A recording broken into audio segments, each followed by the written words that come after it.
and Dec have worked with the king a number of times before. The king asked after Dec's children as the TV star recounted, "My son is coming up to 3. He's a crazy one." The king said, "Is he one of these who jumps and dives bombs in the pool and sinks at the bottom?" "Yeah, that's him. He's obviously got experience with that with some of the grandkids, I would have thought." He spoke further of his interaction with King Charles, saying, "He's great.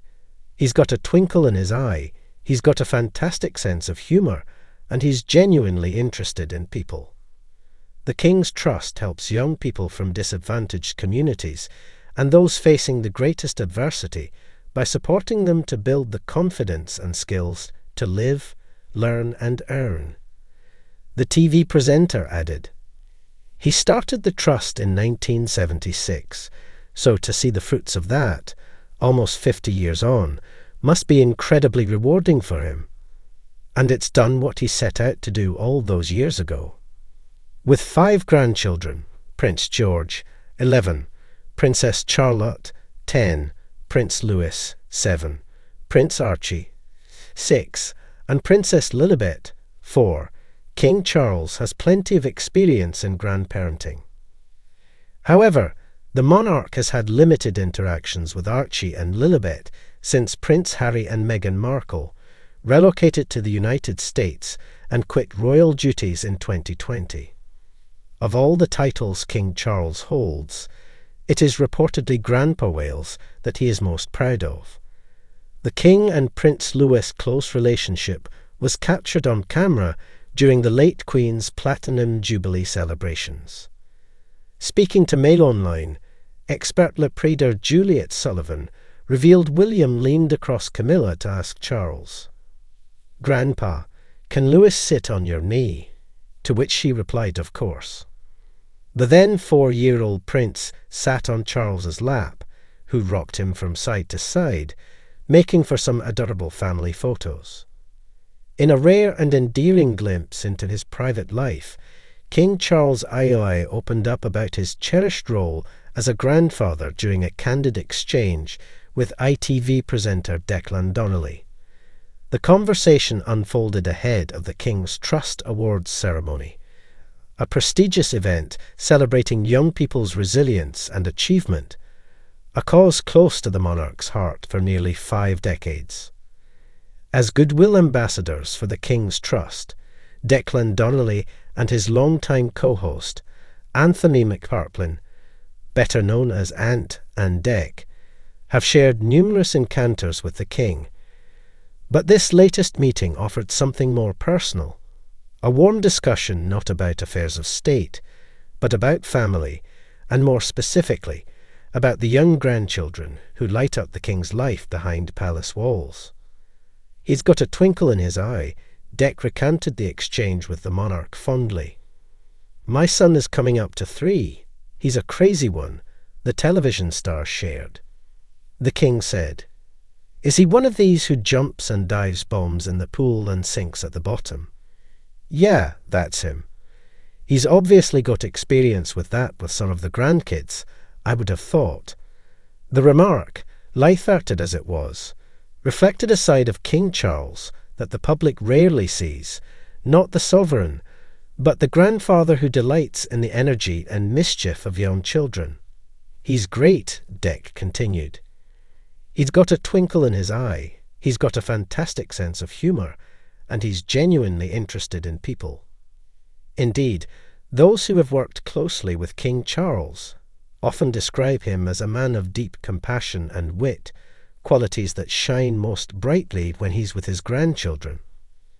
A grandfather 5 times over King Charles is a grandfather to 5 children: Prince George, 11, Princess Charlotte, 10, Prince Louis, 7, Prince Archie, 6, and Princess Lilibet, 4. The first 3, the children of Prince William and Princess Catherine, reside in the UK and maintain a close relationship with their grandfather.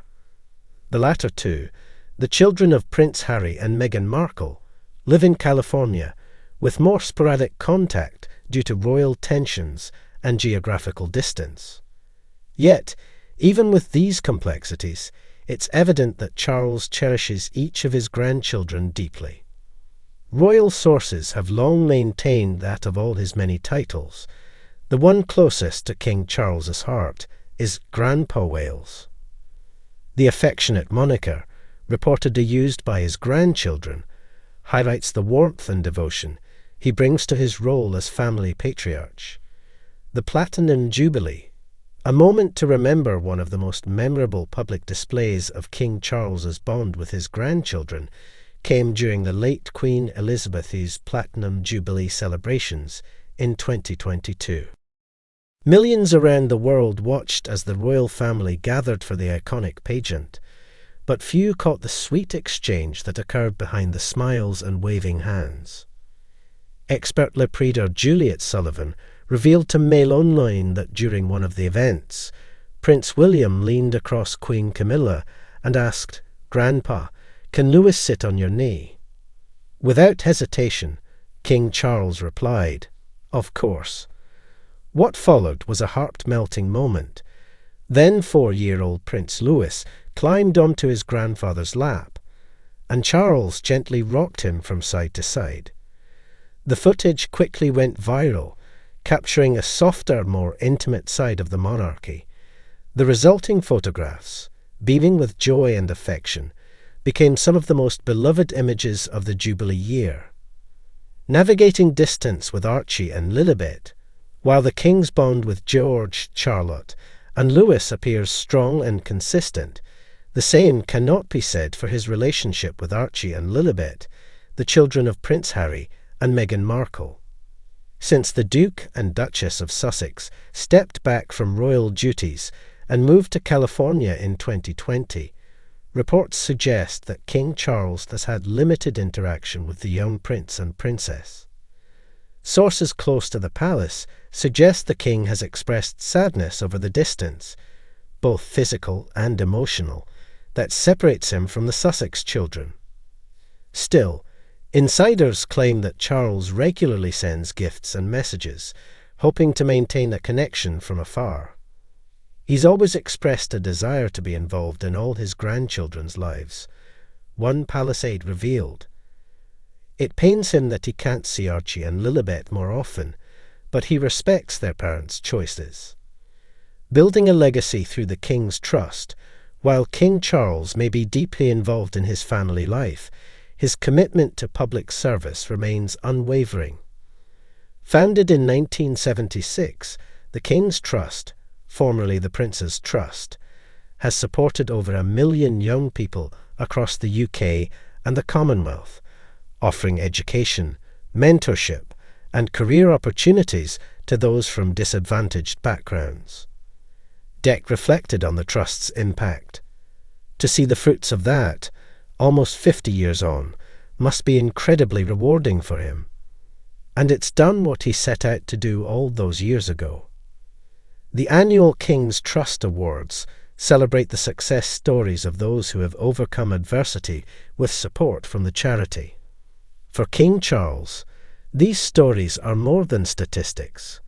They represent hope, purpose, and the continuity of a mission that began when he was just a young prince searching for ways to make a difference.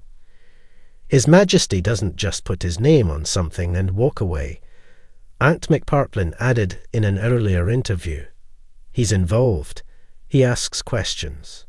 He remembers people's stories. It's personal to him."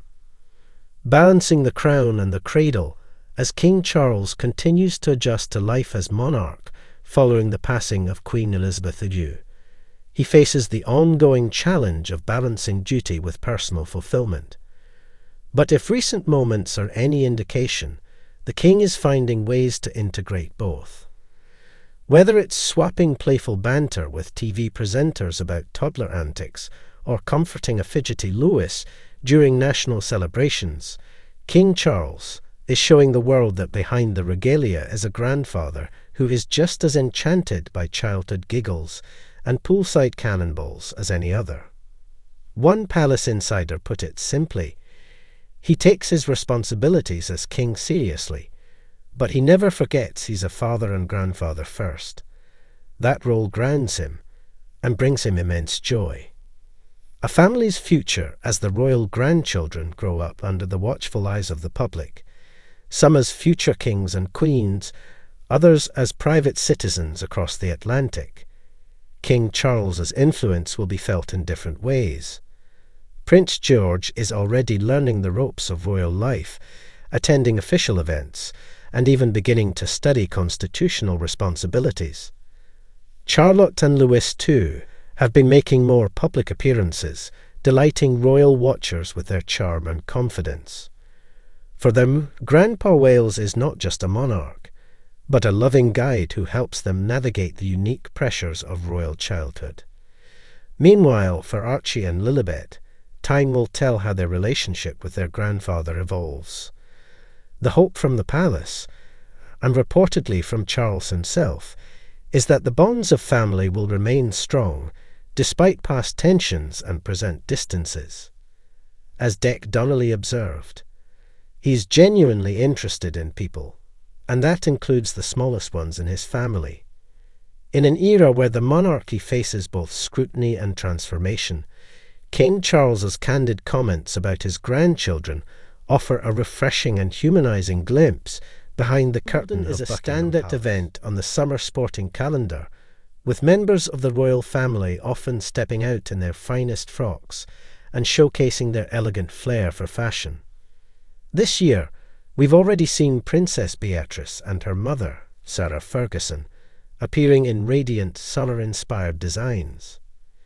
As patron of the All England Lawn Tennis and Croquet Club, the Princess of Wales traditionally presents trophies to the winners of the men's and women's finals, and is expected to attend again this year. In 2024, she delighted fans by making a special appearance at the tournament and received a standing ovation, despite scaling back royal duties following her ongoing cancer treatment. Wimbledon fashion is all about timeless elegance.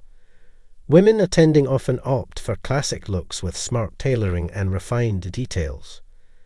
But striking the right balance is key.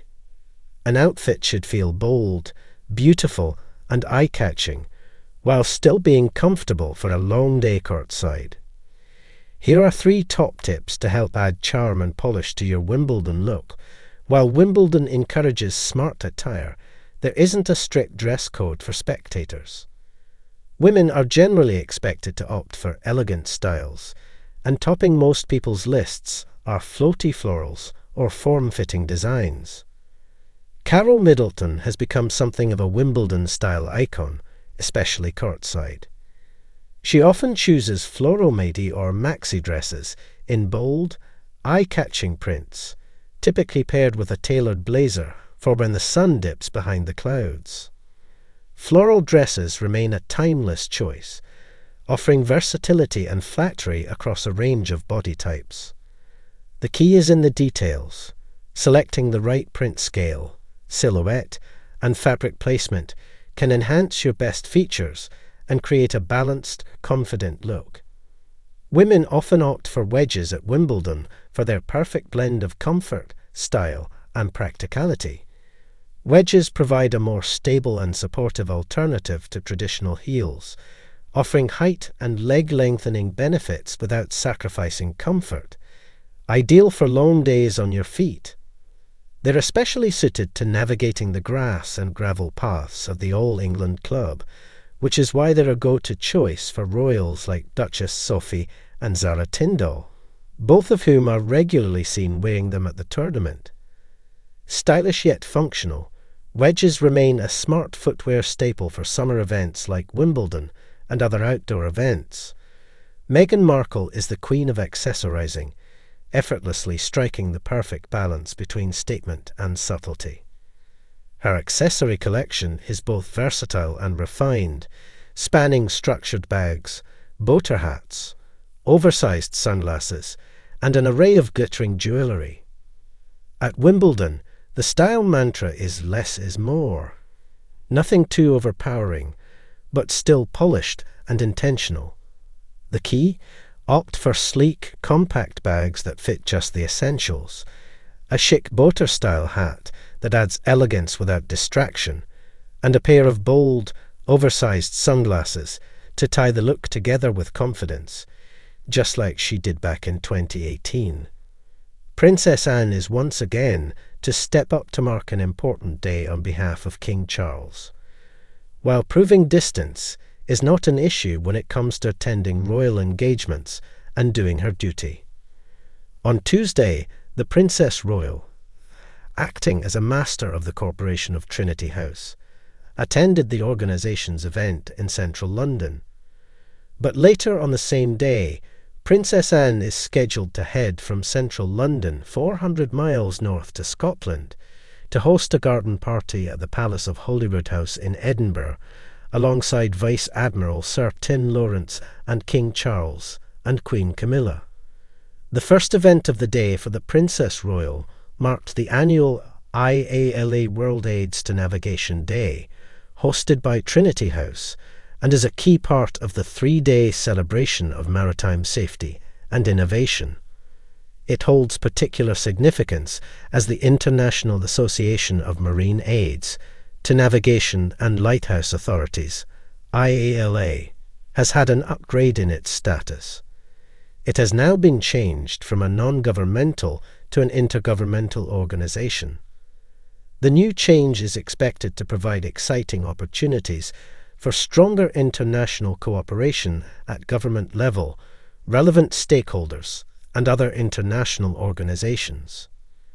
The organisation intends to bring together senior representatives of government, the wider maritime industry, R&D establishments, and academia, and international organisations, such as the IMNO, to participate in interactive discussions. Officially marked on July 1, the day's theme for this year is the role of physical aids to navigation in a digital future.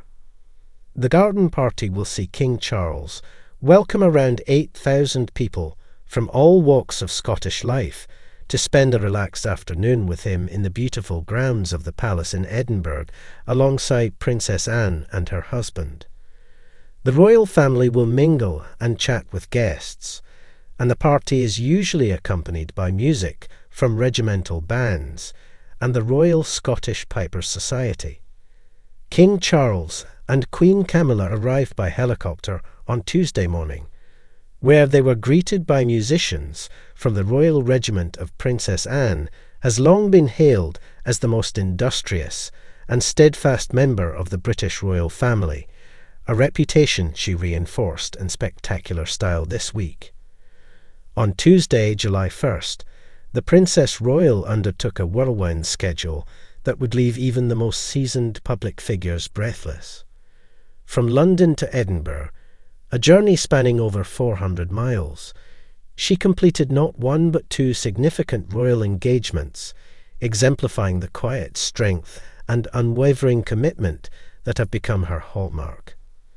At 73 years old, Princess Anne's work ethic remains unparalleled. With little fanfare and zero fuss, she attends hundreds of engagements each year, quietly upholding the duties that define her role, and the royal family's presence across the United Kingdom. This latest double event, accomplished in just one day, underscores precisely why she's become an enduring symbol of royal resilience.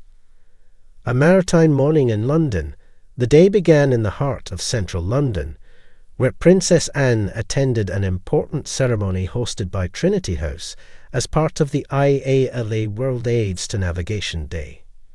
Held to commemorate advancements in maritime safety and innovation, the event brought together high-level representatives from government, academia, and international organisations.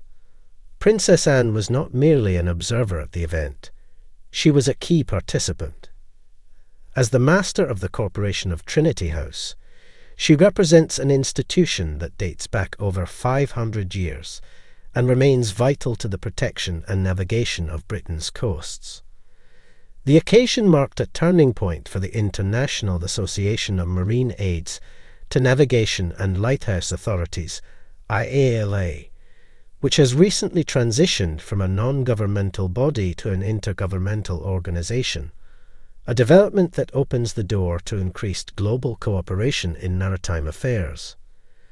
With this year's theme titled "The Role of Physical Aids to Navigation in a Digital Future," the discussions focused on how traditional navigational aids, such as lighthouses and buoys, continue to evolve alongside modern digital systems. Princess Anne, known for her deep interest in maritime issues, took time to speak to senior maritime engineers, ship pilots, researchers, and international delegates, emphasizing Britain's commitment to maritime safety and innovation. Observers noted the princess's detailed knowledge of the subject matter. She asked incisive questions about satellite reliance and redundancy systems, said one attendee. She's not just a ceremonial figurehead. She's genuinely engaged. Dressed in a smart navy blue coat with a maritime-themed brooch, Princess Anne cut a distinguished figure as she met with leaders and delivered remarks that celebrated Trinity House's work, the importance of safe global shipping, and the role Britain plays in shaping international maritime policy. A rapid dash north no sooner had the maritime event wrapped up than the princess was whisked away. While most would take the rest of the day to recover from such high-level discussions, Anne was already en route to her second engagement of the day, in Edinburgh, Scotland. Covering more than 400 miles, the journey to the Scottish capital was a feat of precise logistics. Travelling by royal aircraft, Princess Anne landed in Edinburgh within a few hours, seamlessly transitioning from a formal maritime setting to the relaxed elegance of a royal garden party at the Palace of Holyrood. The occasion was nothing short of grand. Held in the immaculate grounds of the official Scottish residence of the monarch, the garden party is one of the highlights of the royal summer calendar. It was attended by King Charles I and Queen Camilla, who had arrived in Edinburgh earlier that morning via helicopter and were greeted with a musical welcome from the Royal Regiment of Scotland. Also in attendance was Anne's husband, Vice Admiral Sir Tim Lawrence, who accompanied her as she mingled with nearly 8,000 guests from every corner of Scottish life, community leaders, artists, academics, healthcare heroes, and volunteers, all personally invited in recognition of their contributions to society. A warm welcome in Edinburgh, despite the distance and the tightly packed schedule. Princess Anne arrived looking refreshed and radiant. Wearing a crisp mint green coat dress and wide-brimmed hat adorned with feathers, she walked through the beautifully manicured gardens with poise and grace, engaging warmly with guests and asking thoughtful questions about their work and communities. Princess Anne was utterly gracious, said one community organiser from Dundee who attended the event. She took time with each group and really listened. It felt like she cared, and not just in a formal sense. She was genuinely interested. The atmosphere of the garden party was festive yet stately. Regimental bands played traditional Scottish tunes. The Royal Scottish Pipers Society performed alongside choirs and string quartets, and waiters in tailcoats served refreshments, including classic cucumber sandwiches, shortbread, and Earl Grey tea. The stunning backdrop of Arthur's Seat and Holyrood Park added to the sense of occasion. Guests were thrilled by the opportunity to meet not just the King and Queen, but also Princess Anne, who has become a beloved figure in Scotland. Many recalled her decades of dedicated service across Scottish charities and institutions, and her tireless support of the agricultural and equestrian sectors. Royal duty above all, what makes Princess Anne's remarkable day especially significant is that it occurred during a period when King Charles is carefully managing his public appearances due to his ongoing cancer treatment. With the King attending only select events, senior royals like Princess Anne have stepped up to ensure continuity of royal presence across the United Kingdom. Her role as a dependable and duty-focused royal has become more vital than ever. Unlike some of the younger royals who juggle media scrutiny and commercial ventures, Annie remains steadfast in her devotion to public service, eschewing the limelight for substance over show. Royal commentator Catherine Lovell noted, "While others may talk about modernising the monarchy or redefining roles, Princess Anne simply gets on with the work.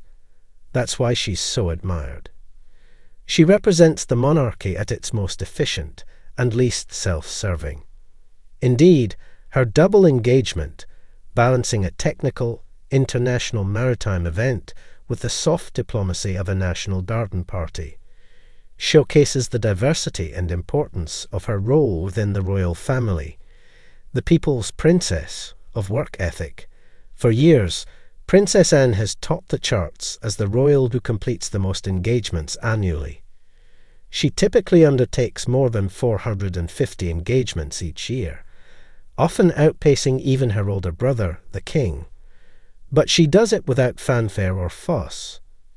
She rarely gives interviews, keeps her personal life intensely private, and never courts publicity. Yet among those who work in the charity sector, the armed forces, and the maritime world, her presence is more valued than any headline.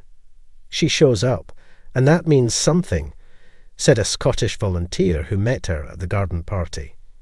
"It's not about glamour or gossip. She comes to listen, to honour, and to remind us that our efforts matter." Looking ahead, as the summer royal calendar moves forward, Princess Anne's schedule shows no signs of slowing down. She is expected to appear at various ceremonial and charitable events across the UK, from agricultural fairs to military commemorations. Her combination of institutional knowledge, hard-earned respect, and unwavering dedication makes her a cornerstone of the royal family. She exemplifies what it means to serve, not through words, but through relentless action. On July 1st, 2025, Princess Anne proved once again that age is no barrier to excellence, and that no distance is too far when duty calls. In an era when royal relevancy is often debated, her commitment speaks volumes. The monarchy is not just about visibility. It's about showing up, doing the work, and honouring the people. And on that single day, travelling 400 miles between two very different royal occasions, Princess Anne reminded the world why she remains the ultimate hard-working royal.